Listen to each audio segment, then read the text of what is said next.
Hey, what's up, people? How's it going? All right.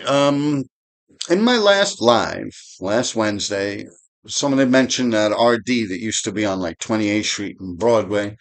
Uh, they saw the picture floating around. I believe that's like the only picture. I do have one stashed away somewhere. It take hours to find it. But all right. It was 28th Street and Broadway, and it was like a weird, like calligraphy slash hieroglyphic, like Old English style RD. And I'll get into the reasons why I did that idea. I figured out the years and everything. But before I do that, a lot of you guys have been getting in touch with me about D3. Say you started writing graffiti like 3 weeks ago. They got the whole fucking city in a buzz. That's good. I mean, that's entertaining, right? That's fun. He's writing graffiti like we used to write graffiti. And just understand this, that, if you get in touch with me about something with him, I am going to show D3. Physically going to show him. I'm not going to mention no words. I'm just going to say, here, look, this is what someone said about.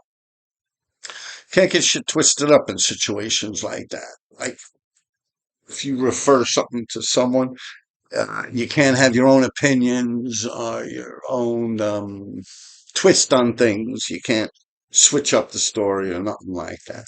It's not cool. And I've known Sammy my whole life.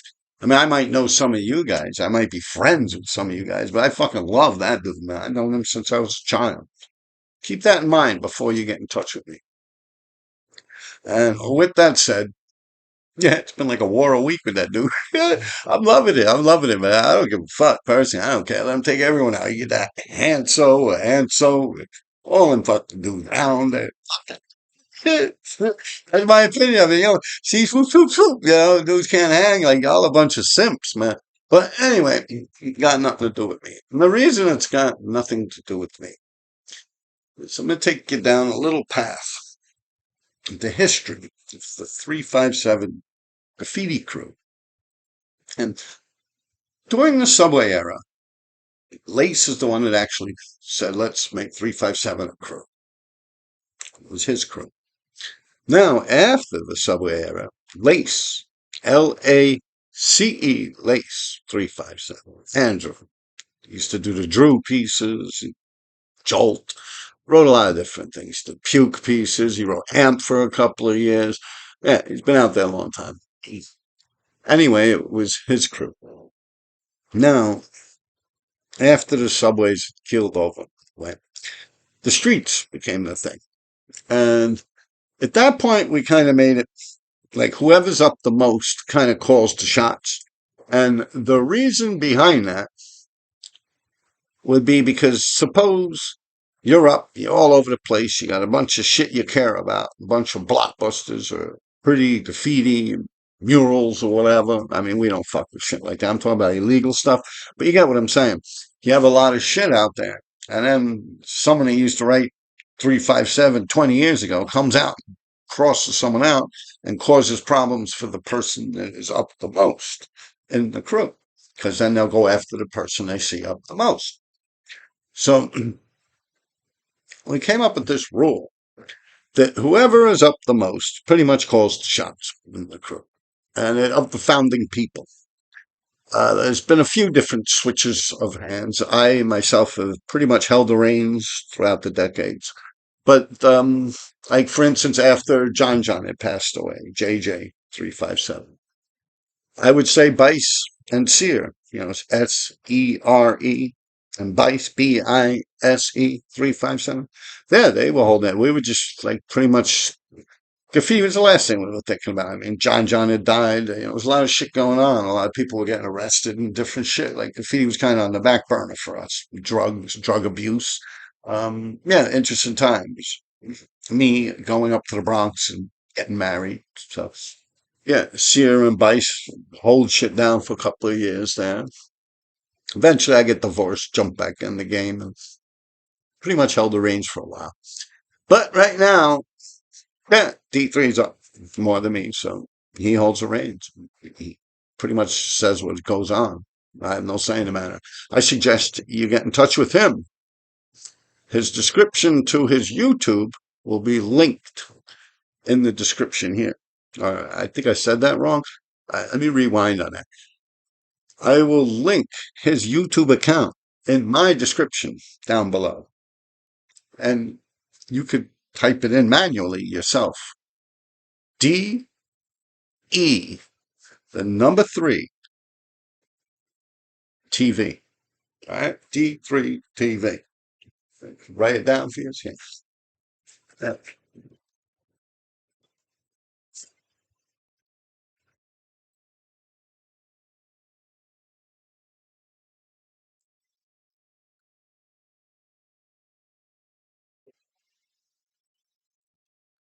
Hey, yeah, that's on YouTube. Link will be in the description below. So yeah, you got any problems? Get in touch with him over there. Give him a like, give him a follow. Real great show he's got going on there. And yeah, under me, I was probably the more reasonable person out of most of the people we hang out with. Like I said, criminals, not really graffiti writers. So yeah, definitely going to be interesting to watch this shit. Because I mean, he's pretty much doing what everyone used to do back during his era of time. It's just you guys switched up on shit. He didn't. He's playing the game the way he played the game. And come on, get down. Let's just let my dog down here. All right, now as far as it goes with that RD thing on that wall that was done on 28th Street, um, Broadway. As we were discussing in my live, I was kind of trying to remember things, and I remembered a little more as time went by, a couple of days and this and that. I was sitting there thinking about shit. So, hold on, I'll show you the picture. That's my son just came home yelling at him. Hey, what's up, Bobby? I'm making my video here. I'm gonna pause this and you let you guys see the RD I'm talking about, and then come back on. Right now, wait.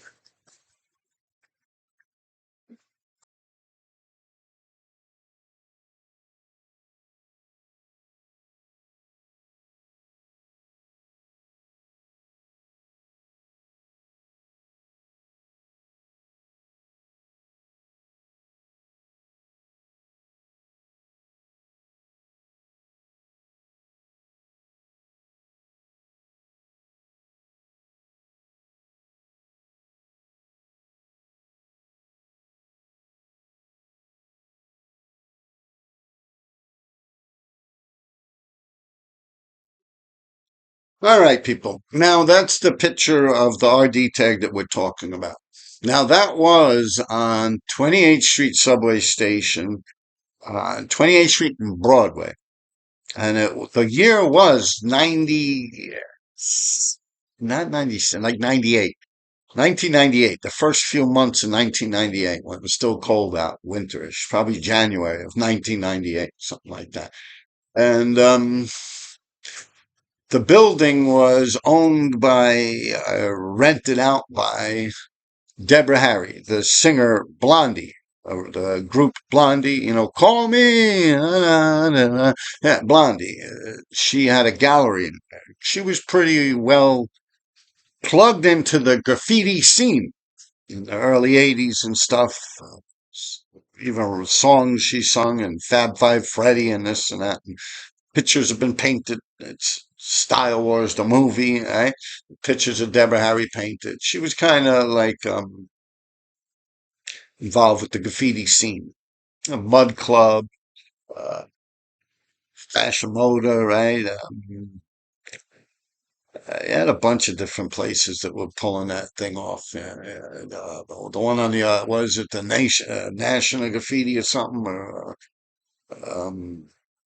UGA or something like that with that Martinez guy. You had all types of stuff going on. And during that period of time, that wall on 28th Street and Broadway, it kind of always had weird graffiti on it that was done by people that were kind of in the gallery scene or were from like the One Train or something. Interesting people had done stuff on that wall. I remember a P-Funk on the wall, like a A1 uh, the TDS A1s, Bear. It wasn't a bear, but just TDS, A1s, bear, stuff like that. Um, part TDS. Uh, I do remember like a Gene 13 or something with the little guys, almost like Baudet, like Army Men or something. Maybe it wasn't a Gene 13. I mean, my whole life, like probably back to like 83 or something like that. People have been doing stuff on that wall. And it slowed down. Uh, I don't know, probably by like 85, 86, 1985, 86. I mean, I didn't even, like Zephyr Revolt, I think had it. I think even Revs might have even had like a Revlon on it at one point. I don't know about Lee, but just so many different people would do that wall throughout the years. Anyway, it slowed down every so often. People would still pull them off. And when I did it, the person that had it before me was Reese, AOK, and Just DWC. They did it together.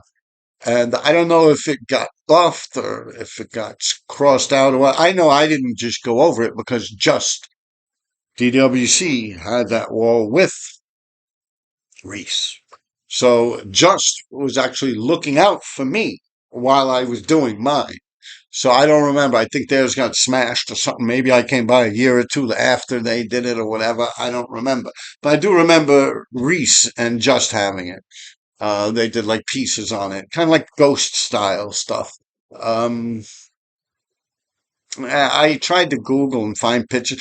I could probably ask Just, but I don't know. Last time I was talking to him, he has no pictures of anything we done, so I don't know. But I could have asked him. I didn't think of it till right now. But yeah, him and Reese had that wall, and then I had it after them. Like I said, I don't remember when or where. I think that the wall was done legally early on in life. I mean, because Deborah Harry owned it and rented the building or whatever, had a gallery in it, or whatever the fuck the case may be. And her involvement with the graffiti community, the gallery graffiti community at that point, uh, it's kind of like connecting the dots. I could see what was going on. But when I did that wall, like I said, Just watched out for me. I did that shit like 2, 3 in the morning. I actually rolled the wall with white house paint, let it dry, and then I did a big black RD tag on it. And I just did all this weird shit off the sides of it and this, like a calligraphy, Old English style, hieroglyphics type thing. And the reason I did that was I was looking through a magazine, a graffiti magazine. These things were very popular at that point, probably at their peak of popularity. And I was looking through one and I started looking at like a West Coast edition, or there was a couple of pages with the stuff from the West Coast. You know how they do like the Chicano style graffiti? It's almost like tattoo style, like Celtic or something like that, but like that Latin flair to it, like gang graffiti, West Coast. So it's my first experience that seeing this stuff. And I'm like, wow, that's pretty cool. I'm gonna try one. And that is my attempt at trying one. I liked it. I thought it was cool. It's like West Coast with an East Coast twist, right? LANYC, right? I mean, I was technically born in Orange County, California, on an army base, but that also came up in my life. But this here is the RD that I was talking about in my live last Wednesday. I said I'll make an episode about it because I was honestly planning on making an episode about it a month or two ago. I was thinking about it. Somehow the picture popped up, I think on Instagram or something like that. I was like, oh shit, I should do an episode about that. It's not your everyday RD style thing. So interesting in that manner. And that's it. As far as it goes with the D3 thing, like I said, I don't write graffiti no more. And I don't know. I got other things to do in life. I'm too old, man. I can't keep up with you youngins, man. I'm just living my life, man. So you got to talk to him about it, right? Take care of yourselves, man. I remembered something interesting also. When doing that RD, I remember looking in that magazine and say, oh, wow, this, that, blah, blah, blah, blah. Yo, I could do one like that, this, that. And so I sketched some shit out on paper, and that night I literally went out and did it. But I didn't have my paper with me, and I didn't sketch much. It's just other than pretty much what it was there. It's kind of like I just won it. Yeah, when I got, I had, that's just what I had laying around, like some house paint and some black and like popsicle orange. Just on the orange that's in it. It's like in the 3D of it, it's popsicle orange and black, probably flat black, semi-flat black. All right, just wanted to remember that. Like I just did. I mean, you can tell it don't look like it was anything planned out too well. Right? Take care.